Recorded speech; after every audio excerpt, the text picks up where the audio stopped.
नमस्कार, मैं हूं शारिक खान। चेन्नई से 20 किलोमीटर दूर मोइली वक्कम में कल 11 मंजिला निर्माणाधीन इमारत गिर गई, जिसमें 9 लोगों की मौत हो गई, जबकि अब भी इमारत के मलबे में करीब 25 लोगों के फंसे होने की आशंका है। राहत और बचाव का काम तेजी से जारी है। बचाव दल ने अब तक यहां से 27 लोगों को सुरक्षित बाहर निकाला है। तमिलनाडु की मुख्यमंत्री जयललिता के निर्देश पर एनडीआरएफ की टीम भी मौके पर पहुंची है। फिलहाल इस मामले में पुलिस ने कार्रवाई करते हुए 2 बिल्डरों को गिरफ्तार किया है। वहीं चेन्नई मेट्रो रेल कॉरपोरेशन से राहत के लिए उपकरण देने को कहा गया है। जयललिता ने इस मामले में जिम्मेदार लोगों पर कार्रवाई करने और उस पर एक्शन लेने के लिए कहा है। वहीं चेन्नई के पुलिस कमिश्नर एस जॉर्ज का कहना है कि कई टीमें मिलकर काम कर रही हैं। हादसे की वजह की जांच की जा रही है।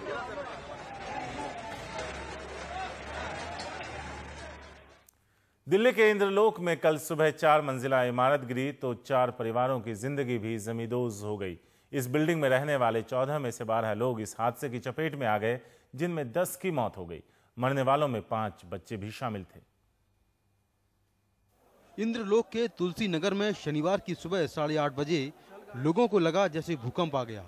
घरों से झांककर बाहर देखा तो ये 4 मंजिला इमारत जमींदोज हो चुकी थी। सुबह 8:45 बजे धमाका हुआ। हम सोच रहे कि आग लग गई, पर आग नहीं लगी थी, बिल्डिंग धंस गई थी। 22 गज के इस मकान में 4 परिवारों के 14 लोग रह रहे थे। करीब 8 घंटे चले राहत और बचाव कार्य के बाद 2 लोगों को बचाया जा सका। 10 लोगों की मौत हो गई, जिसमें 5 बच्चे, 2 महिलाएं और 3 पुरुष थे। 2 लोग हादसे के वक्त घरों से बाहर थे। राजू की पत्नी और परिवार के 2 बच्चे इस हादसे का शिकार हो गए। इसमें मेरी साली थी, 3 बच्चे थे उसके, मेरा साड़ू था। सुनने में आ रहा बच्चे नहीं बचे। अभी उनके जो बड़े हैं उनकी हालत सीरियस है। शुरुआती जांच में ही घटना की वजह सामने आ गई और एमसीडी ने 2 इंजीनियरों को सस्पेंड कर दिया। तो इसके अंदर आगे प्लाट टूट रहा है। इसको मना भी किया गया है यहाँ की पब्लिक ने कि ये पिलर यहाँ पे ना खड़े करें, बिल्डिंग कमजोर हो रही है, लेकिन ये शख्स नहीं माना। प्रथम निश्चय इसमें ज़रूर ये हो सकता है कि साथ में जो 20-22 गज का प्लॉट जहाँ पे एक दीवार बनाई जा रही थी, कंस्ट्रक्शन की जा रही थी, शायद उससे बिल्डिंग वीक हुई हो और जिस कारण से बिल्डिंग कोलैप्स कर गई। मामले को एक FIR रजिस्टर की जाएगी और इन्वेस्टिगेट किया जाएगा। देखिए, जो पुरानी बिल्डिंग थी वो तो 40 साल पुरानी बिल्डिंग थी, उसमें तो मैं कुछ नहीं कह सकता, मगर जो नया निर्माण कार्य हो रहा था उसको हमने स्टॉप वर्क का नोटिस दे दिया था, क्योंकि उसमें छत नहीं डली, कुछ नहीं डली, काम तो स्टार्ट किया था। इस हादसे में आसपास के मकानों को भी नुकसान पहुंचा है।